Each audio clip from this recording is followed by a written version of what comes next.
오늘 우리에게 주시는 하나님의 말씀은 요한복음 15장 9절에서 11절, 야고보서 1장 1절에서 3절입니다.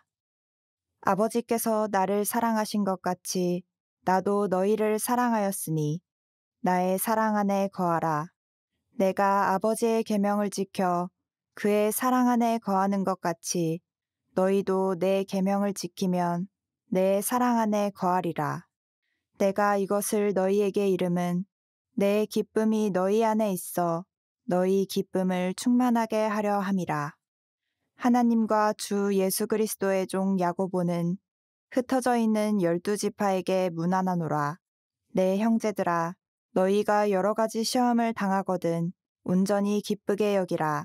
이는 너희 믿음의 시련이 인내를 만들어내는 줄 너희가 알미라. 이는 살아계신 하나님의 말씀입니다. 아멘. 자, 오늘 계속해서 여러분들과 함께 성령의 열매 시리즈로 말씀을 나누게 되는데, 지난주에 어떤 열매였죠? 사랑의 열매였어요. 오늘은 희락의 열매. 오늘 말씀을 읽는데 희락이라고 하는 말 대신에 다른 말로 이렇게 대치해서 들어갔죠. 무슨 말이 들어갔죠? 기쁨이라는 말이에요. 기쁨. 오늘 이 기쁨에 대한 성령의 열매 두 번째 말씀을 함께 나누려고 합니다. 우리가 종종 이런 말을 하죠. 저 사람 됨됨이가 어때? 그런데 그 사람의 됨됨이를 알려면 여행을 같이 다녀보면 알아, 이런 말을 하기도 합니다. 사실 사람들은 잠을 자고 먹을 것, 또 어떤 고난의 시간들, 한계 상황 가운데서 그 사람들의 됨됨이가 드러나는 것 같아요. 어떤 면에서 이 성령의 열매인 이 기쁨은 그냥 나타나는 것이 아니라 우리의 고난 가운데서, 우리의 한계 상황 가운데서 가장 빛나는 열매로 우리들에게 주어지는 것 같아요. 오늘 기쁨에 대한 이야기를 할 텐데, 제가 여러분들 마스크를 쓰고 있어도 얼마나 기쁜지 잘 안 보여요. 그런데 이 속에서라도 분명히 기쁜 열매를 좀 맺으세요. 네. 자, 요한복음 15장 9절부터 11절 말씀에 보니까 지난주의 말씀과 조금 이어져요. 사랑이라고 하는 말씀과. 제가 읽어드릴게요. 아버지께서 나를 사랑하신 것 같이 나도 너희를 사랑하였으니 나의 사랑 안에 거하라. 내가 아버지의 계명을 지켜 그의 사랑 안에 거하는 것 같이 너희도 내 계명을 지키면 내 사랑 안에 거하리라. 내가 이것을 너희에게 이름은 내 기쁨이 너희 안에 있어 너희 기쁨을 충만하게 하려 함이라. 그러니까 예수님께서 요한복음 15장의 포도나무 비유를 통해서 너희들이 내 안에 있어야 된다, 열매를 맺어야 된다, 사랑에 대한 말씀을 전하고 있어요. 지난주의 말씀과 아주 일맥상통하는 부분이 있죠. 내 계명을 지키면 너희들이 내 사랑 안에 있는 것을 알게 될 것이다. 그런데 오늘 이 말씀에 보니까 예수님께서 이 비유를 말씀하시고 사랑에 대해서 이야기하는 중요한 목적이 있는 것 같아요. 그게 뭐냐면 내 기쁨이 너희 안에 있어 너희 기쁨을 충만하게 하려 함이다. 예수님께서 이 말씀을 하시는 목적이 뭐냐면 기쁨을 충만하게 하기 위해서다라고 말씀하고 있어요. 반대로 우리들에게 기쁨이 충만하지 않는 이유는 무엇일까? 하나님의 말씀을 따라 살지 않기 때문이고, 하나님의 말씀을 따라 살지 않는 사람들은 하나님 안에 거하지 않는다는 거예요. 중요한 말씀이죠. 그러니까 우리 믿는 사람들에게, 하나님을 믿는 사람들에게 기쁨이 없다면 하나님의 말씀을 따라 사는 것도 아니요, 그리고 그 안에 거하는 것도 아니다 라는 말씀을 하고 있는 거예요. 근데 우리들이 여기에서 구분해야 될 것이 있어요. 이 성령의 열매로서 우리들에게 말하는 기쁨이란 무엇인가? 이것은 우리들이 흔히 이야기하는 쾌락과는 구별될 필요가 있는 것 같아요. 저는 이렇게 생각을 해보았어요. 쾌락이라고 하는 것은 외부적인 자극에 의해서 오는 것이라면, 기쁨은 내적 충만을 통해서 우리들에게 오는 것이다. 그러니까 오늘 말씀처럼 주 안에 거하고 하나님과의 관계 속에서 우리들에게 와지는 것, 그것이 기쁨이라는 거예요. 현재 세계에는 소위 3대 해피메이커가 있답니다. 우리 인류가 만들어낸 3대 해피메이커, 중요한 의약품들이죠. 그 첫 번째가 뭐냐면 탈모증을 치료하는 프로페시아라고 하는 약물이 있고요. 그 다음에 발기부전 치료제인 비아그라가 있고요. 그 다음에 항우울증 치료제인 프로작. 요거 세 가지가 우리 인류에게 행복을 만들어준 3대 발명품 중에 하나라고 이야기를 합니다. 사람들이 이 약을 만든 것 중에 이유가 뭐냐면 요 문제만 해결하면 좀 행복 지수를 높일 수 있겠다고 생각한 거죠. 그런데 아무리 행복 지수를 높여봐도 또 다른 자극들, 또 다른 것들이 필요로 하게 되는 거죠. 여러분이 프로작이라고 하는 약품의 경우에 제가 어떤 문서를 보니까 일라이 일리라고 하는 제약회사에서 1987년도에 프로작이라고 하는 항우울제를 만들었는데요. 저는 깜짝 놀랐어요. 한 해에 이 약품이 만들어지고 나서 한 해에 전 세계 사람들이 27억 달러, 30조 정도의 약품을 사용했다고 하니까 이게 얼마나 많이 사용된 약품인지 몰라요. 이 프로작은 우리의 뇌신경 전달 물질인 세로토닌을 조절함으로 인해서요, 슬픔을 억제하고 좀 좋은 감정들, 항우울제로 만들어준 거예요. 분명한 건 아무리 우리들에게 이런 치료제가 있어도 이것이 우리들이 느끼는 기쁨과는 다른 것이라는 거예요. 이 기쁨은 어떤 외부의 자극이나 약물로 우리들에게 와질 수 있는 것이 아니라 조금 더 근본적인 문제인 거예요. 오래전이죠. 우리 교회 이제 금요일 날 금양로 기도회가 있을 때 양원석이라는 목사님이 오셔서 말씀을 전하는데 제 머릿속에 아주 인상적인 예화가 하나 남아 있어요. 이 목사님이 어린 시절에, 우리 어렸을 때는 이렇게 구경하는 거 좋아하는 거 중에 하나가 그 동물원, 창경원, 어린이 대공원 이런 거 있을 때입니다. 그때는 참 놀 게 없었던 것 같아요. 동물원에 가면 그렇게 기뻤던 것 같아요. 이 목사님도 어린 시절에 아버지의 손을 잡고 동물원에 갔는데 이 목사님이 제일 좋아하는 동물은 원숭이였대요. 원숭이가 막 이렇게 노는 걸 정신없이 보고 있다가 어느 순간 보니까 자기가 잡고 있던 아버지의 손이 느껴지지 않는 거예요. 그때부터 이 목사님에게 공포심이 밀려온 거죠. 그리고 아무것도 보이지 않더래요. 결국 울다가 미아 보호소로 가게 됐고 거기에서 아버지를 만나게 돼요. 그리고 아버지의 손을 잡고 나오면서 비로소 다시 그 동물들이 눈에 들어오기 시작하더라는 거예요. 저는 굉장히 인상 깊게 이야기를 들었는데, 우리들의 삶의 기쁨의 근원, 그것이 우리들에게서 없어지면 우리들이 느끼는 이 외부의 자극들, 우리들이 느끼는 것들이 얼마나 허무할 수 있는가, 우리들에게 이 기쁨의 무엇인가. 성경은 제가 하는 이야기가 아니라 성경이 우리들에게 말씀하고 있는데, 요한복음 15장을 통해서 우리들에게 기쁨을 충만하게 하기 위해서 뭐라고 말씀하냐면 너희가 내 안에 거하라. 이 고백은 시편 23편을 통해서 다윗도 하고 있는데요, 그는 내 평생의 선하심과 인자하심이 반드시 나를 따르니 내가 여호와의 집에 영원히 살리로다. 다윗의 인생의 가장 놀라운 고백 중에 하나는 그가 하나님 아버지와 함께하는 것, 그것이 내 인생의 복이다, 이렇게 고백을 하고 있어요. 자, 오늘 이 말씀을 듣는 우리들, 지금 우리 전 사회가 이렇게 어려움을 당하고 있는 이 시기 가운데서 누구도 피해갈 수 있는 어려움 가운데서 우리들의 기쁨, 근원적인 기쁨은 무엇인가? 이건 아주 존재론적인 문제인 거죠. 우리 인간은 하나님과 떨어져 있음으로 인하여 필연적으로 불안할 수밖에 없는 존재, 그것이 우리 인간의 존재인 거죠. 그래서 이 불안한 인간은 이 불안을 어떻게 극복해 볼까? 그래서 자꾸 무언가를 찾죠. 우리가 흔히 이야기하는 취미 같은 거 있어요. 취미가 뭐죠? 왜 취미 활동을 하죠? 기쁨을 좀 찾으려고, 행복하려고. 근데 우리가 아무리 그 취미로 인하여 행복하다고 해서 24시간 내내 그 취미 활동을 한다고 우리들에게 기쁨이 올까요? 어쩌면 우리들이 찾으려고 하는 이 기쁨을 찾으려고 하는 이 취미들이 어느 날 우리들에게 중독이 되기도 하고, 그것은 우리를 더 큰 불안으로 인도할 수도 있어요. 우리가 가끔 이런 표현 쓰잖아요. 왠지 불안해. 왠지 불안하지 않으세요? 지금도? 왠지 불안해. 왜? 우리 인간이 존재론적으로 그렇게 불안할 수밖에 없는 인간인 거죠. 우리들이 하나님과의 관계 속으로 들어가지 아니하면 우리들이 불안할 수밖에 없는 존재.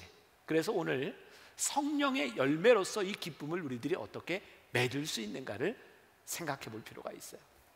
말씀을 준비하며 보았던 이야기예요. 어떤 사람이 그 미국 도시를 이렇게 여행을 하다가 주일이 되어서 주일 예배를 드리려고 교회를 찾습니다. 길가에 있는 경찰관에게 교회가 있으면 좀 알려달라고 이렇게 부탁을 했더니 경찰관이 교회를 알려주는데 가까운 데에 있는 교회를 알려주는 게 아니라 상당히 먼 곳의 교회를 알려주는 거예요. 그래서 이 여행객이 물었대요. 왜 그렇게 멀리 있는 교회를 알려주냐고. 경찰관이 이렇게 대답을 하더랍니다.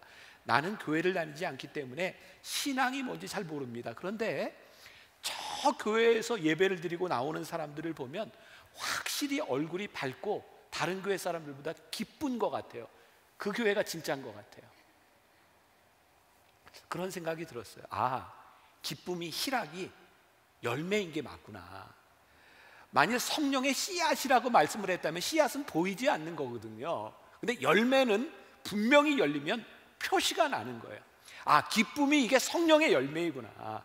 하나님을 믿는 우리들이 이 코로나 때문에 막 힘들고 참 어렵다고 하는 이때에 하나님을 믿는 우리들에게 이 문제가 없는 것이 아니라 우리들에게 코로나가 피해가는 것이 아닌데 하나님을 믿는 우리들에게 나타나는 이 기쁨은 무엇입니까? 이 기쁨이 우리들에게 분명히 나타나게 될 때 우리는 성령의 열매를 맺은 사람이구나 라는 것을 이야기할 수 있는 거죠. 자, 오늘 요한복음 15장 11절을 다시 봐요. 내가 이것을 너희에게 이름은 내 기쁨이 너희 안에 있어 너희 기쁨을 충만하게 하려 함이라. 제가 말씀 묵상이라고 하는 이야기를 종종 해요. 말씀 묵상은 우리들이 깊이 말씀 속으로 들어가서 상상의 나래를 보고 감정이입을 하고 이게 어떤 말씀이구나 라고 느껴보는 거예요. 저에게는 이 말씀을 묵상하는 가운데 그런 느낌이 들어요. 이건 하나님의 의지가 느껴지는 거예요. 너희에게 기쁨이 충만하게 하려고 하는 하나님의 의지가 느껴지는 거예요. 하나님이 우리들에게 사랑을 말씀하시고 너희가 내 안에 있어야 되는 이유가 뭐냐? 나는 너희가 기쁘기를 원해. 이것이 우리들에게 말씀하시는 거거든요. 그런데 이제 말씀을 묵상하다가 그런 생각이 들었어요. 여러분, 우리들이 기쁘다라고 하는 감정이 있죠. 여러분들 기쁘다는 감정이 있으세요? 없으세요? 근데 만일 우리가 늘 기쁘다고 생각해 보세요. 그냥 슬픈 일이 없어. 그럼 기쁘다는 감정이 우리들에게 느껴질까요? 아니요. 우리들에게 기쁘다는 감정은 기쁘지 않은 일이 있기 때문에 기쁘다는 감정이 느껴질 수 있는 거예요.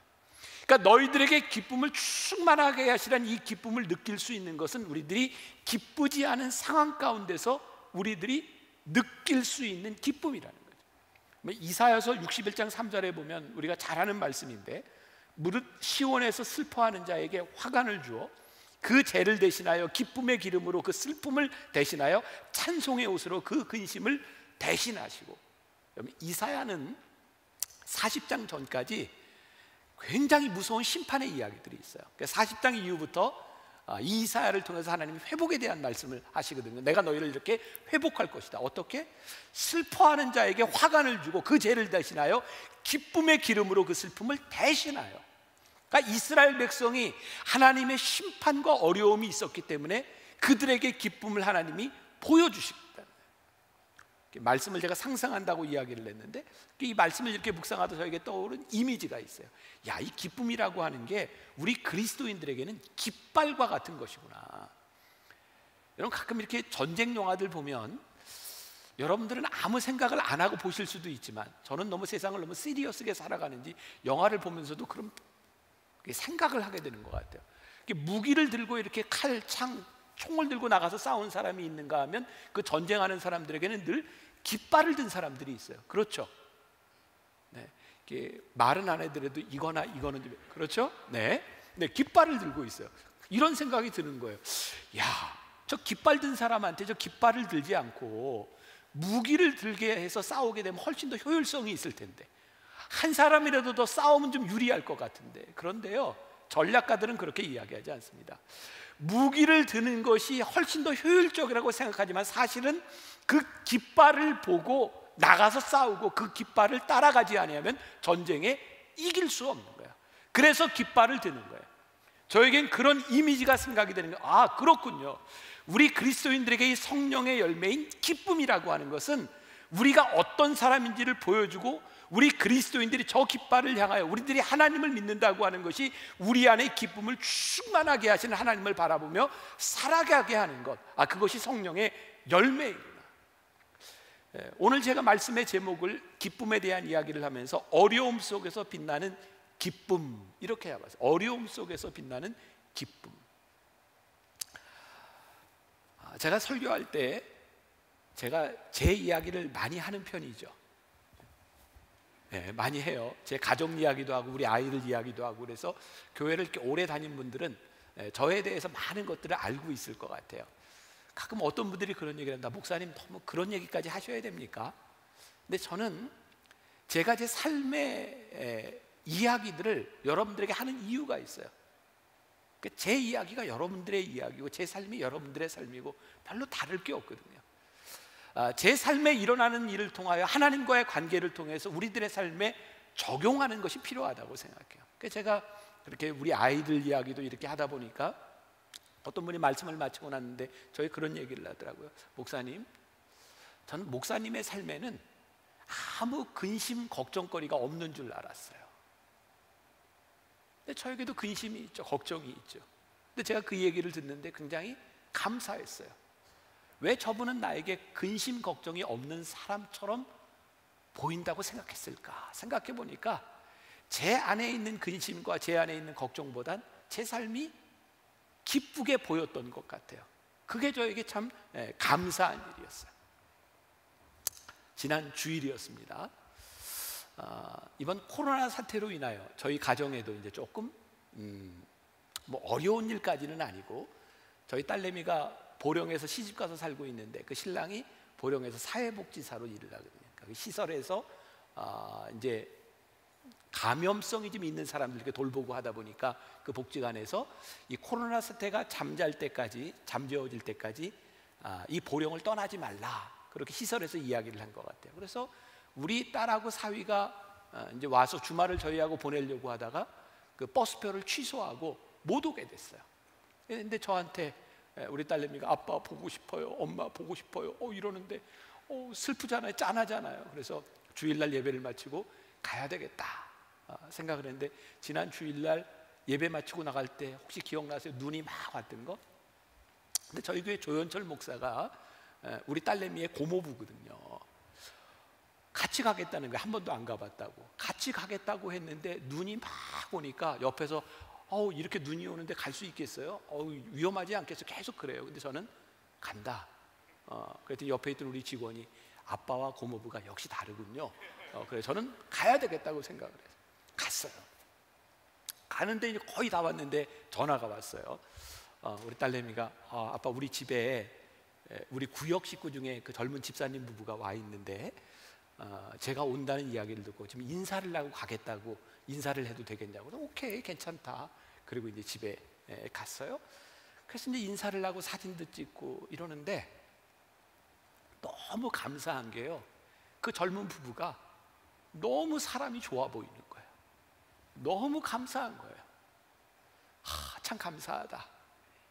그리고 오늘 말씀을 이렇게 준비하면서 그 부부가 좋은 게 왜 나에게 이렇게 감사하게 느껴졌을까? 만일 우리 딸이 아무 문제가 없고 아무 근심도 없고 혼자 살아가기에 넉넉한 딸이었다고 한다면 그 사람 좋은 것이 나에게 기쁨으로 느껴졌을까? 다른 누구에게는 아무것도 아닌 것 같은 그 일이 나에게 기쁨으로 느껴질 수 있었던 것은 어려움 가운데 있기 때문에 그 일이 나에게 너무너무 감사하고 기쁜 일로 느껴진. 여러분, 오늘 우리가 맺을 수 있는 이 성령의 열매인 희락과 기쁨은 여러분들이 여러 가지 고난과 어려움 가운데서 하나님께서 맛보시게 하시는 놀라운 성령의 열매인 거예요. 어려움 속에서 빛나는 기쁨의 열매가 우리들에게 있구나. 야고보서 1장 2절 오늘 본문 말씀 가운데 이런 말씀이 있죠. 내 형제들아, 너희가 여러 가지 시험을 당하거든 온전히 기쁘게 여겨라. 자, 이 말씀 가운데서 여러분들에게 탁 이렇게 가슴에 와닿는 구절은 뭐가 있어요? 뭐 시험, 기쁨 뭐가 있어요? 저에게는 이렇게 말씀을 묵상하다가 여러 가지 시험을 당하거든 이라는 말이었어요.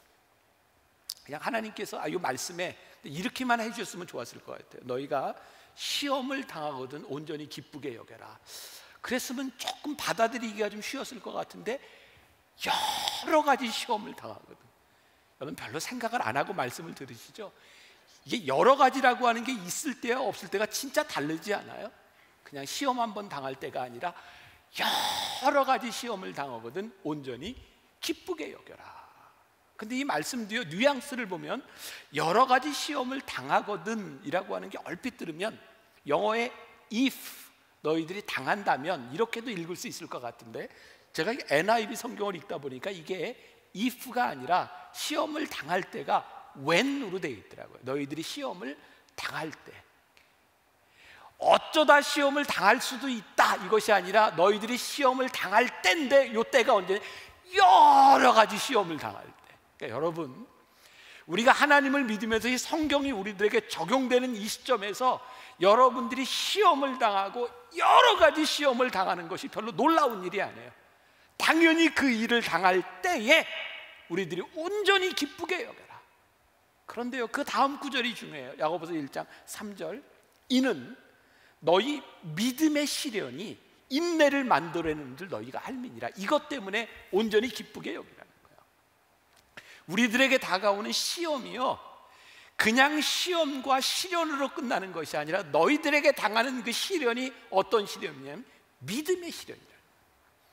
우리들이 하나님 안에서, 주 안에서 우리들이 당하는 믿음의 시련이기 때문에 우리들이 온전히 기쁘게 여길 수 있다는 거예요.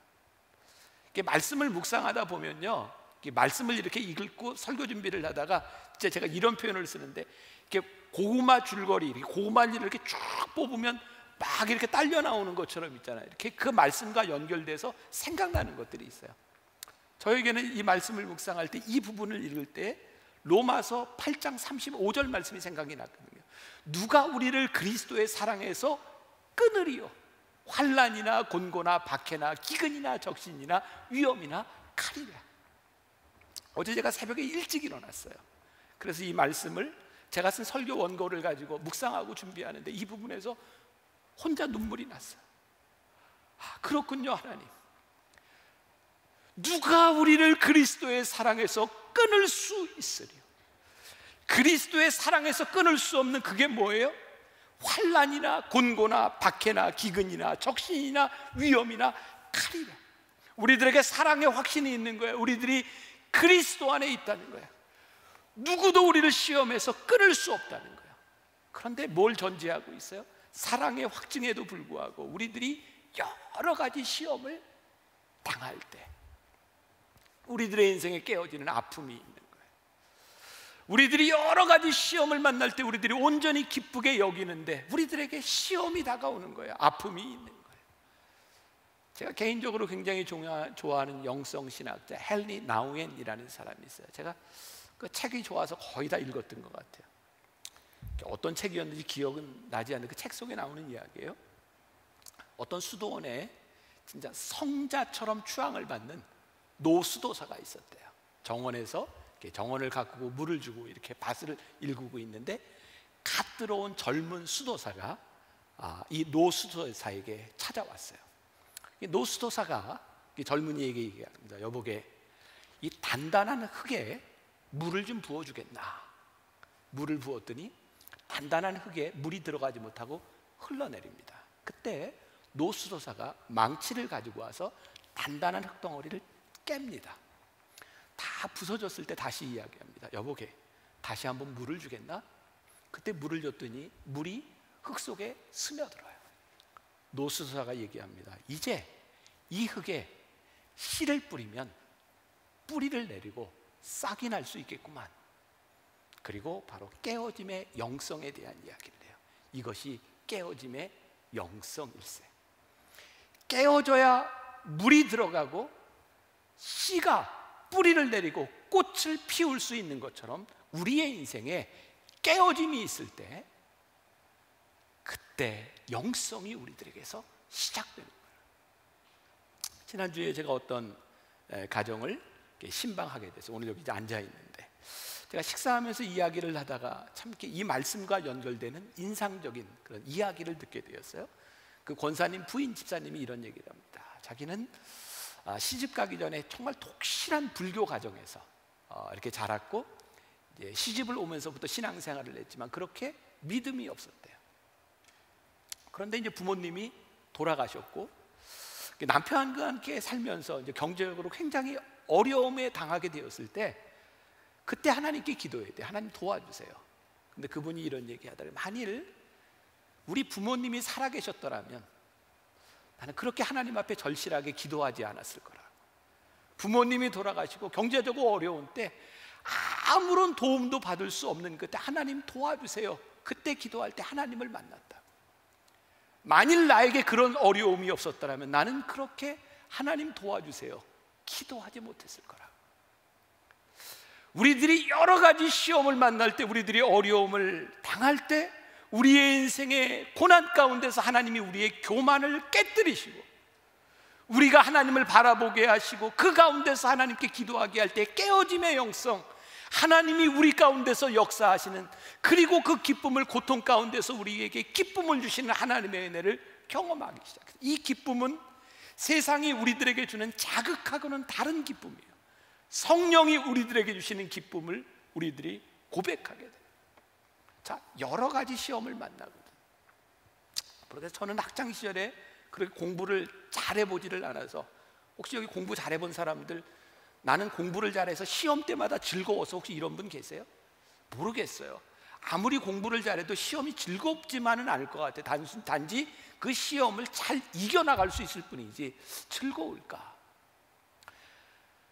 제가 중학교 3학년 때 우리나라에 진짜 큰 일이 하나 일어났어요. 뭐냐면 박정희 대통령이 시해당한 일이었어요. 그 당시 유신 정권 하에서 교육을 받았던 저희들은 진짜 박정희 대통령이 이렇게 암살당했다는 이야기를 들을 때 이제 우리나라 망했구나, 큰일 났다 이렇게 생각했거든요. 바로 북한이 쳐들어오는 줄 알았고 우리나라 큰일 나는 줄 알았어요. 그런데요, 그 위험한 상황, 우리나라가 큰일 났다라고 생각하는 그때, 제가 중학교 3학년 때 박정희 대통령이 암살을 당했다, 시해를 당했다는 얘기를 들었을 때 제 머릿속에 처음에 딱 떠오르는 일은 연합고사 안 봐도 되겠다는 거였어요. 우리 때는 고등학교를 갈 때 연합고사를 봐야 돼, 시험을 봐야 돼서 연합고사 안 봐도 되겠다.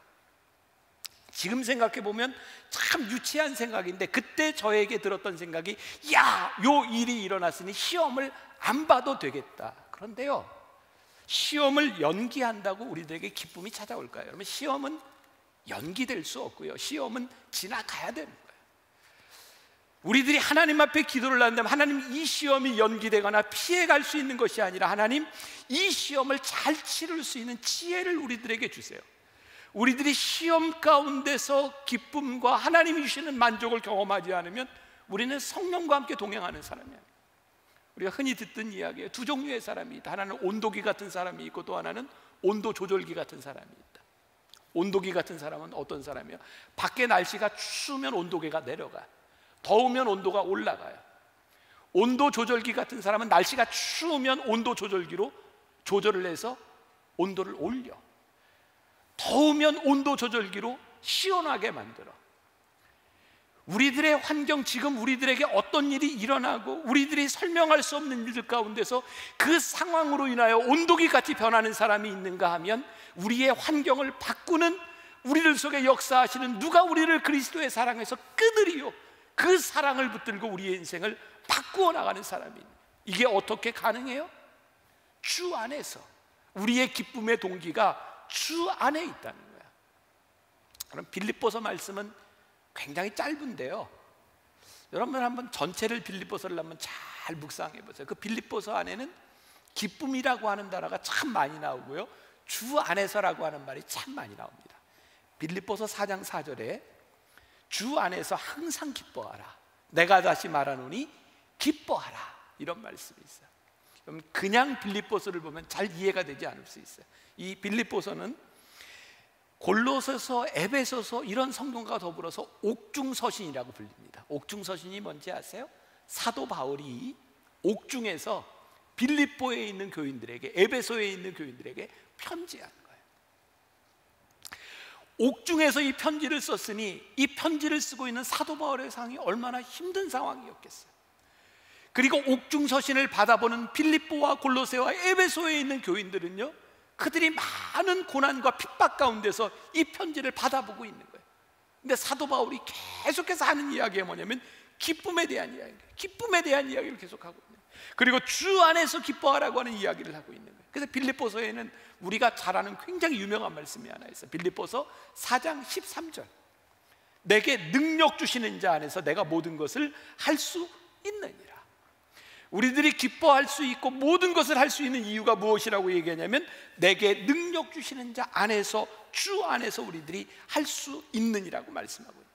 그래서 오늘 말씀의 제목이 희락의 열매, 성령의 열매 중에 희락, 기쁨에 대한 이야기를 하는데, 제가 그 부제를 뭐라고 달았나? 고난 속에서 빛나는 기쁨이다. 제가 이렇게 말씀을 준비해 놨는데 우리 예배팀에서 저에게 이게 좋은 문장이 있습니다. 그리고 저에게 소개를 해준 게 있어요. 읽어드릴까요? 말까요? 읽어드릴게요. 네. 저는 뭐 잘 모르겠어요. M. 스캇 팩이라고 하는 사람인데 어떤 사람인지 모르겠지만 글이 좋더라고요. 고통과 기쁨은 한 몸입니다. 고통 속에 기쁨이, 기쁨 속에 고통이 있습니다. 그런데 여기에도 순서가 있습니다. 고통이 먼저입니다. 고통 다음에 오는 기쁨이 진짜 기쁨입니다. 고통이 클수록 그 뒤에 따라오는 기쁨도 커집니다. 고통과 기쁨은 한 짝을 이루고 있어요. 이 기쁨의 열매, 희락의 열매를 어떻게 우리들의 삶에서 적용할 수 있을까요? 우리가 잘 아는 찬송가 중에 이런 게 있어요. 주 안에 있는 나에게 딴 근심 있으랴, 십자가 밑에 나가 내 짐을 풀었네. 이 찬송은요, 첫 부분만 부르면 이것은 반쪽짜리 찬송입니다. 주 안에 있는 나에게 딴 근심 있으랴. 굉장히 좋은 신앙의 고백이기는 한데 반쪽이에요. 그 다음에 나오는 십자가 밑에 나가 내 짐을 풀었네. 근심이 없는 이 사람에게 십자가가 있어요. 주 안에 있는 나에게 딴 근심이 있으랴. 그 이유는 뭐냐면 십자가 아래 내 짐을 풀어놓은 거예요. 우리에게 찾아오는 이 기쁨, 성령의 열매는 어떻게 우리들의 삶에서 고난 가운데서 이 말씀으로 인하여 이 사랑의 확증을 가지고 우리들의 삶에서 어떻게 연결하고 우리들이 적용하는가가 굉장히 중요할 것 같아요. 이스라엘 민담집에 나오는 이야기입니다. 이건 성경에 나오는 이야기가 아니에요. 하루는 아브라함이 텐트 밖에 앉아 있는데 80 넘은 노인 하나가, 나그네가 지나가고 있는 거예요. 너무 힘들고 불쌍해 보여서 이 다리를 절고 있는 노인을 아브라함이 집으로 데려와서 잘 씻겨주고 그리고 저녁을 대접해요. 저녁을 앞에 놓고 아브라함이 그 노인에게 이야기합니다. 기도합시다. 이 노인이 기도하지 않는 거예요. 아브라함이 묻습니다. 노인장, 여호와 하나님을 모르십니까? 식사하기 전에 당연히 감사 기도를 해야죠. 그런데 이 노인이 이렇게 얘기합니다. 여호와 하나님이라니? 나는 내 음식이 하나님이요. 그래서 아브라함이 화가 났어요. 아니, 이 사람이 하나님을 모독하더니 나가요! 쫓아내버렸어요. 그날 잠을 자는데 꿈속에 하나님이 나타나셨어요. 그리고 아브라함에게 물으십니다. 아브라함아, 오늘 저녁에 내게 손님이 하나 찾아왔지? 아브라함이 그 이야기를 듣는 순간 화가 난 거예요. 그 얘기가 또 생각이 난 거예요. 글쎄 하나님, 어떤 노인이 찾아왔는데 하나님을 모독하고 있어서 제가 쫓아내버렸습니다. 하나님께서 아브라함이 이렇게 얘기합니다. 아브라함아, 나는 그 노인을 80년이나 참았는데 너는 하룻밤 한시도 참을 수 없더냐. 그 사람에 대한 사랑의 확증, 하나님이 참으시는 사랑, 그 인내가 우리들 가운데 들어오면 우리들이 참을 수 있고 인내할 수 있는데, 우리들이 화를 내고 기쁨을 누리지 못하는 이유는 하나님의 사랑이 우리들 가운데, 그 믿음의 시련이 우리들 가운데 고백되지 않는 이유. 아브라함의 인생을 보면 참 많은 시험을 당합니다. 하나님께서 아브라함을 부르셔 약속하시죠. 내가 너로 하여금 이 열국의 아비가 되게 할 거야. 그런데 아들이 없어요. 그래서 아브라함은 그의 방법으로 이스마엘을 낳아보지만 하나님이 이스마엘을 통해서 역사하지 않죠. 그리고 오랜 시간을 통해서 여러 가지 시험을 통해서 그의 아들을 누구죠? 이삭이었어요. 이삭의 이름이 뜻이 웃음, 기쁨이었습니다. 아브라함은 그 시험을 지나가면서 기쁨을 경험하죠. 그런데 아브라함에게 또 큰 시험이 다가와요. 어떤 시험이었어요? 그 아들을 제물로 바치라는 거예요. 여기 히브리서에 보면 아브라함은 하나님께서 그 아들을 살리실 줄을 믿고 그 아들을 하나님께 제물로 드렸다라고 되어 있어요. 아브라함이요, 이 여러 가지 시험을 지나면서 하나님을 경험하면서 그게 깨닫게 된 것이 있는데, 하나님께서 내 아들을 제물로 드리라고 말씀하셨을 때 아브라함이 뭘 깨달았는지 아세요? 이게 시험이구나. 그의 믿음의 시험이라고 하는 걸 깨닫게 되면서 아브라함은 그 아들을 데리고 모리아 산으로 갑니다. 그리고 그 아들을 하나님께 드리기 위해서 칼을 뽑았을 때 아브라함에게 어떤 믿음이 있었어요? 하나님께서 어떤 방법으로든 이 아들을 살리시리라. 그리고 칼을 들었을 때 하나님께서 말씀하세요. 아브라함아, 아브라함아. 그리고 아브라함에게 여호와 이레, 미리 준비하시는 하나님의 은혜를 경험하게 하죠. 그리고 아브라함이 느꼈던 여호와 이레 가운데서 그에게 찾아온 것이 무엇이었을까요? 기쁨이죠. 카리스, 은혜. 자식을 얻은 기쁨뿐만 아니라 그가 시험 가운데서 얻고 찾은 것이 무엇이었냐면 기쁨이었어요. 믿음의 시험을 통과하며 그 시련 가운데서 그가 기쁨을 회복해요. 제가 개인적으로 굉장히 좋아하는 선지자 중에 하나가 하박국 선지자입니다. 여러분 성경에 하박국 있는 거 아시죠? 국이 아니에요? 선지자예요. 하박국. 제가 예전에 한 10여 년 전에 이 하박국을 가지고 이게 12주 강해 설교한 적이 있습니다. 너무너무 좋았어요. 하박국 굉장히 짧은 말씀인데요, 하박국이 하나님께 굉장히 많은 질문과 하나님께 반항을 합니다. 왜냐하면 하나님을 믿는 백성이, 이스라엘 백성이, 선택받은 백성이 고난받는 걸 이해할 수가 없었어요. 이들이 죄를 지었지만 하나님 회복시켜 주셔야 되는 것 아닙니까? 하박국은 그 질문을 가지고 하나님께 대들었던 사람입니다. 근데 하박국 2장 14절에 가서 보면 하박국이 유명한 고백을 하죠. 이는 물이 바다를 덮음같이 여호와의 영광을 인정하는 것이 세상에 가득함이로라. 그에게 어떤 고백이 있었냐면, 야, 이거 하나님의 영광이 가득할 거야. 물이 바다를 덮음같이 하나님의 영광이 나타날 거야. 그가 믿음의 고백을 합니다. 그리고 하박국 3장으로 넘어가면 하박국이 정말 위대한 고백을 하죠. 무화과 나무 잎이 마르고 포도 열매가 없으며 감람나무 열매 그치고 논밭에 식물이 없어도 나 우리의 양떼가 없으며 외양간 송아지 없어도 난 여호와로 즐거워하리, 난 여호와로 즐거워하리. 난 구원의 하나님을 인해 기뻐하리라. 무화과 나무 잎이 마르고 포도 열매가 없으며 nothing이에요. 감람나무 열매 그치고 논밭에 식물이 없어도 우리의 양떼가 없으며, 가사가 안 떠서 아지 없어도 난 여호와로 즐거워하리, 난 여호와로 즐거워하리. 난 구원의 하나님을 인해 기뻐하리라. 하박국이 어떤 고백하고 있어요? 난 기뻐하리라. 아무것도 없는데 난 기뻐하리라. 구원의 하나님을 인해 나는 기뻐하리라. 누가 우리를 그리스도의 사랑에서 끊을 수 있으리요? 그 사랑의 확증 안에서 내가 기뻐하리라. 저는 오늘 여러분들에게 그런 믿음의 도전을 드리고 싶어요. 적용이에요. 그 사랑의 확증으로 우리들이 이 시대를 살아가며, 우리들이 이 세상을 살아가며, 하나님 우리들의 얼굴에 이 성령의 열매가 나타나게 하여 주옵소서. 성령의 열매, 씨앗이 아니라 열매예요. 드러나는 거예요. 혹시 여러분들 뇌성마비 시인 송명희 시인 아시나 모르겠어요. 나 가진 재물 없지만, 이 찬양 시를 쓴, 가끔 우리 교회 예배드리러 오는 송명희 시인데요, 그분이 이런 시를 썼어요. 지금 기뻐하라. 지금 고난이 있으나 지금 기뻐하면 슬픔이 기쁨으로 바뀌리라. 매일 예배하라. 매일 세상에 있으나 매일 예배하면 날마다 거룩하게 있으리라. 항상 찬양하라. 항상 마귀와 싸우니 항상 찬양하면 슬픔이 기쁨으로 바뀌리라. 지금 충성하라. 모두 끝남이 있으니 지금 충성하라. 그러면 안식하게 하시리라. 오늘 여러분들에게 희락, 기쁨의 열매가 있기를 주님의 이름으로 간절히 축복합니다.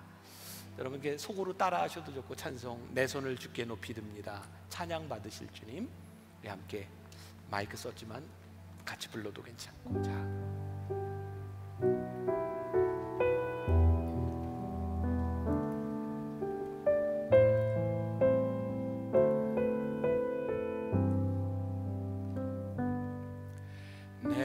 손을 주께 높이 듭니다.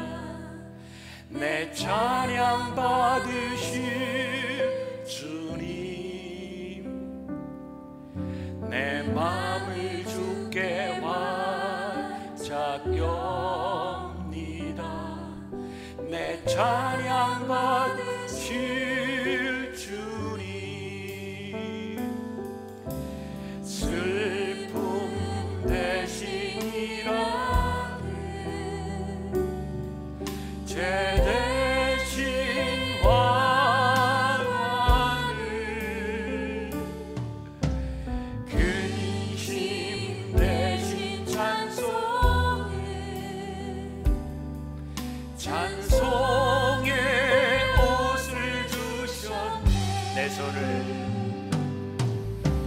손을 주께 높이 듭니다. 내 찬양 받으실 주님, 내 마음을 주께 완짝엽니다. 내 찬양 받으실 주님, 슬픔 대신이라는 죄 대신 화관을, 근심 대신 찬송을,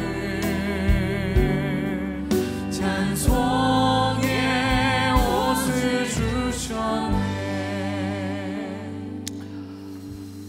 하나님, 오늘 성령의 열매 두 번째, 기쁨, 희락의 열매를 우리들이 묵상하며 이 세상으로 나아갑니다. 이 기쁨이 고난 속에서 빛나는 것이구나. 여러 가지 시험을 만나거든 기쁘게 여기라 말씀하신 이 하나님의 말씀을 붙들고, 우리들이 시험 많은 이 세상에서 누가 우리를 그리스도의 사랑에서 끊을 수 있으리요? 이 사랑의 확증을 가지고 나아가게 하여 주옵소서. 우리들의 얼굴에, 우리들의 가슴에, 우리들의 삶의 현장에서 이 희락의 열매를 맺는 주의 백성들이 되게 하여 주옵소서. 힘들고 어려운 때를 지나가며 하나님 앞에 예배하는, 또 하나님 앞에 드리는 아름다운 손길들, 헌신들이 주 안에서 빛나게 하시고 기쁨이 충만한 헌신과 예물 되게 하여 주옵소서. 지금은 우리 주 예수 그리스도의 은혜와 하나님 아버지의 무한하신 사랑과 성령의 인도하심이 기쁨의 열매를 우리의 가슴에 품고 이 세상으로 나가는 당신의 사랑하는 모든 백성들 위해 지금부터 영원까지 함께 하시기를 간절히 축원하옵나이다. 아멘.